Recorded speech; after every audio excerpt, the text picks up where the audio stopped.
One of the types of charts that you can work with is a scatter chart inside of Google Data Studio.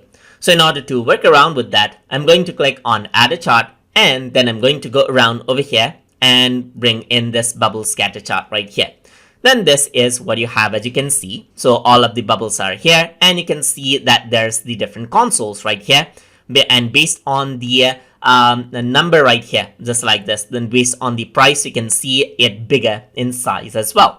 So if I were to go around over here, and right now the metric is on the record count, as you can see, but if I were to base it on sales right here, then you can see that it actually scatters around, and based on the number of sales, you can see that the one with the high number of sales goes on to the right here, and you can see the size scenes as well.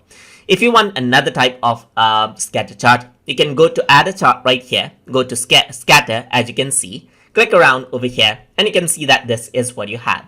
So over here on the right hand side, what you can do now is, again, instead of record count, you can go around and base it off of sales right here, and then you can see it scatter again. But for this one, you don't see the size scenes right here, but just regular changes, as you can see right here. So there's the symbol number right now, that if I were to go around and base it off of console right here, just like this, then you can do that as well. So I'm going to remove out the symbol number, and based on the console, as I hover over, you can see the different charts right here, as you can see.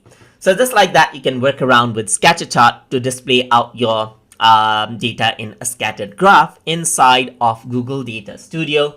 So I hope you guys learned something as always. And as always, please like, comment, share, and subscribe.